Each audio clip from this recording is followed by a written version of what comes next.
గుంటూరు జిల్లా రేపల్లె జనసేన అభ్యర్థి కమతం సాంబశివరావు ప్రచారంలో దూసుకుపోతున్నారు. కమతం సాంబశివరావుకు ప్రజలు బ్రహ్మరథం పడుతున్నారు.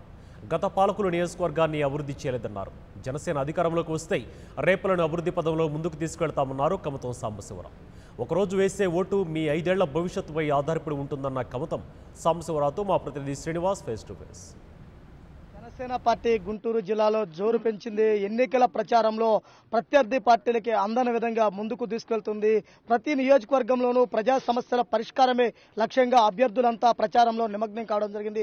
ప్రస్తుతం గుంటూరు జిల్లా రేపల్లె నియోజకవర్గ జనసేన పార్టీ అభ్యర్థి కమతం సాంబశివరావు గారితో మనం ఉన్నాం. సార్, మీ ప్రచారం ఎలా జరుగుతుంది? ప్రజల నుంచి ఎటువంటి స్పందన వస్తుంది?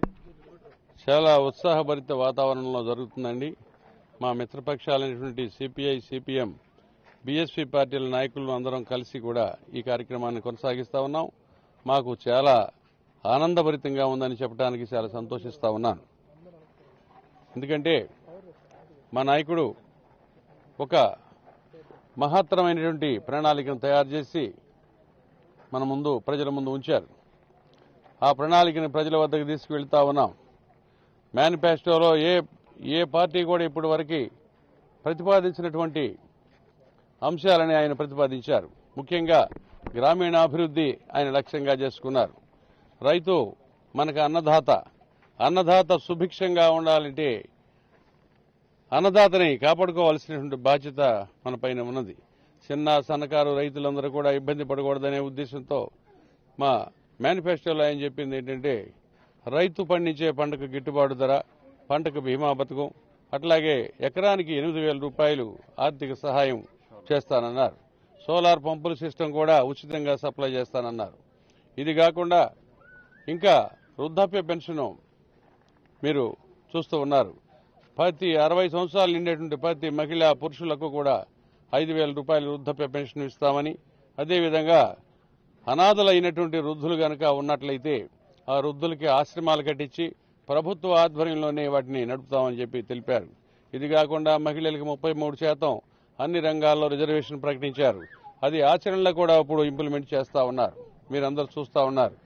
ఎందుకంటే దానికి తోడు కులాల ఐక్యత అని చెప్తూ ఆయన ఒక మంచి స్లోగన్ విడుదల చేశారు. కులాలను ఐక్యం చేయాలి, మతాలను ఐక్యం చేయాలంటే మనందరం కలిసి ఒకేసారి చదువుకోవాలి, ఒకే హాస్టల్లో చదువుకోవాలి, ఒకే స్కూల్లో, ఒకే కాలేజీలో చదువుకోవాలనేటువంటి కాన్సెప్ట్ను ఆయన తీసుకుని ప్రజల ముందు పెట్టారు.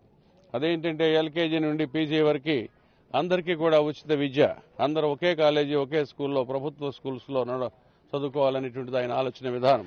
హాస్టల్ వసతి చూడండి మీరు.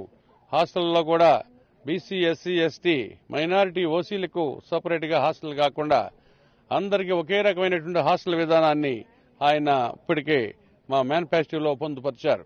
ఇవి కాకుండా మహిళలకి, ప్రతి మహిళకి నెలకి ఉచిత గ్యాస్ సప్లై చేస్తామని తెలియజేశారు. ఇవి కాకుండా కూడా ఇంకా అనేక అంశాలని ఆయన పొందుపరిచారు. వాటిల్లో కొన్ని అంశాలను మీకు గ్రామీణ ప్రాంతంతో పాటు పట్టణ ప్రాంతాలు, చిన్న టౌన్లలో కూడా మురికివాడలను డెవలప్ చేయటం, ఈ దోమల్ని నిరోధించేటువంటి ఏర్పాటు, తర్వాత అందరికీ ప్రతి మండల కేంద్రంలో 30 పడకలతో హాస్పిటల్ నిర్మించడం, ఇది సూపర్ స్పెషాలిటీ హాస్పిటల్లో సమానమైనటువంటి సౌకర్యాలతో నిర్మించాలని ఆయన సంకల్పించారు. ప్రజలకి ఇవాళ మీరు చూడండి, నిన్న ఎక్కడికో మేము వెళ్ళాం, అసలు అక్కడ వైద్య సదుపాయమే లేదు. అడవలదీవి వెళ్ళాం. అడవలదీవిలో ప్రభుత్వ ఆసుపత్రి లేదు. అక్కడ 6,000కు పైగా ఓట్లు ఉన్నాయి. అనేక గ్రామాల పంచాయతీలో భాగస్వాములై ఉన్నాయి. ఇది చాలా బాధాకరమైనటువంటి విషయం. మారుమూల ప్రాంతం అవటం వలన ప్రభుత్వాలు దీన్ని ఇప్పటివరకు పరిపాలించిన ప్రభుత్వాలు పట్టించుకోలేదు. ఇవన్నీ కూడా మా నాయకులు చూసి వాటిని పరిష్కరించడానికి ఈ ప్రణాళికని విడుదల చేశారు. ప్రజా సమస్యల పరిష్కారానికి గత 20 సంవత్సరాలుగా ప్రజల్లో ఉన్నాను. ప్రజా సమస్యలపై వామపక్ష పార్టీలతో కలిసి నడిచాం. అదేవిధంగా జనసేన పార్టీ ఒక్క అవకాశం ఇచ్చింది. అవకాశాన్ని కూడా మేము ముందు ఉంచుతున్నాను. నన్ను అత్యధిక మెజార్టీతో గెలిపించి అసెంబ్లీకి పంపిస్తే ఈ తీర ప్రాంతంలోనే ప్రజా సమస్యల పరిష్కారానికి కృషి చేస్తాను. రేపల్లి నియోజకవర్గాన్ని అభివృద్ధి పదం వైపు నడిపిస్తానని కూడా సాంబశివరావు గారు చెప్పడం జరుగుతుంది. కెమెరా పర్సన్ ఉదయ్ కుమార్తో శ్రీనివాస్, 99 టీవీ, రేపల్లి నియోజకవర్గం నుంచి. For more updates, please subscribe 99 TV Telugu.